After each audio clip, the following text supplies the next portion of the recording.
বিষণ্ণতা যখন একেবারে রেগুলার একটা কর্মকাণ্ড হয়ে যায়, যখন আপনি দেখছেন সাংবাদিকদেরকে মারছেন, কিছু হচ্ছে না, মেরে ফেলছেন, কিছু হচ্ছে না, এই কারণে পরবর্তীতে যারা আসছে তারাও সাংবাদিকদের গায়ে হাত দিতে মানে সুযোগ পাচ্ছে। দু একটা ঘটনার যদি ক্লিয়ার বিচার হতো, দু একটা এই যে যেভাবে সাংবাদিকদের উপর হামলা করছে, দু একটা যদি একটা দৃষ্টান্তমূলক শাস্তি হতো, তাহলে কিন্তু এরকম ঘটনা ঘটতো না। আপনি যদি গতকালকের ঘটনা দেখেন যে বেধড়কভাবে পিটিয়েছে, অহেতুক পিটিয়েছে, কোনো কারণ নাই। একটা সাংবাদিক হেঁটে যাচ্ছে বা দৌড়ে যাচ্ছে, তাকে ল্যাং মেরে ফেলে দেওয়া হয়েছে, অহেতুক মাথার উপর বাড়ি দেওয়া হয়েছে, অহেতুক ক্যামেরা ভেঙে ফেলা হয়েছে। আমার মনে হচ্ছে কি জানেন, যে এরা কিছু একটা লুকাতে চায়, এবং লুকাতে চায় বলেই সাংবাদিকদের উপর আমরা, কারণ সাংবাদিকরা তো প্রতিপক্ষ না। আমরা সারা জীবন শুনে আসছি কি পুলিশ সাংবাদিক ভাই ভাই, তারা একসাথে কাজ করে।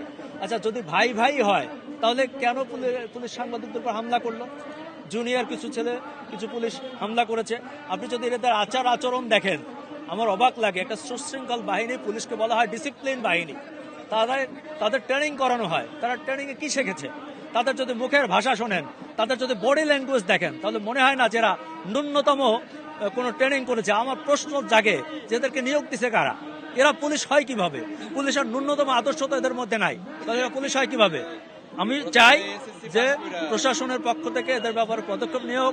পুলিশের যারা ঊর্ধ্বতন কর্মকর্তা আছে তারা তদন্ত করে দ্রুত একটা বিচারের মুখোমুখি হবে। তা না হলে আমরাও বেশ কিছু চিন্তা ভাবনা করছি। আমরা হয়তো খুব শীঘ্রই মহামান্য হাইকোর্টে একটি রিট করব, যাতে কোনোদিন কোনো পুলিশ এভাবে সাংবাদিককে সরাসরি আঘাত করতে না পারে। এরা টিনের চশমা পরে থাকে, এরা যখন ইচ্ছা হয় তখন টিনের চশমা পরে থাকে। আর সাংবাদিকরা হয়েছে গরিবের ওই ভাবি আছে না, একটা গরিবের ভাবি, যখন প্রয়োজন হয় এদেরকে সবাই ডাকে, আর যখন এদের প্রয়োজন হয় পিটানোর বা কাউকে পিটাইতে হবে, তখন ইচ্ছা মতো পিটায়। কালকের পিটানোর কোনো কারণই আমি খুঁজে পাই না যে সাংবাদিকদেরকে মারলো, কোনো কারণ নাই, অহেতুক।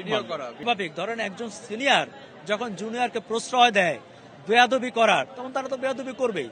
পুলিশদেরকে আমরা সবসময় দেখি কি, যে ধরুন পুলিশের জুনিয়র কেউ যদি অপরাধ করেও থাকে, অন্যায় করেও থাকে, তাহলে সিনিয়ররা সেটাকে প্রোটেক্ট করে, যে এটা কেন করেছো, একটা শাস্তি দেয় এবং অন্যদেরকে সরি বলে। কালকে আমরা এমন কোনো ম্যানার দেখিনি, আমরা অভদ্রতা দেখেছি, অসভ্যতা দেখেছি, যে মারতেছে জুনিয়ররা, তাদেরকে কোনো রকম সিনিয়র যারা আছে তাদেরকে কোনো রকম না থামিয়ে, তাদেরকে প্রতিবাদ না করে ইনডাইরেক্টলি তাদেরকে উস্কানি দিয়েছে, এবং এমন একটা ভাব দেখেছে তোমরা মারলে মারতে পারো। এটা আপনি বাংলাদেশ বাদ দেন, পৃথিবীর কোন দেশে আছে?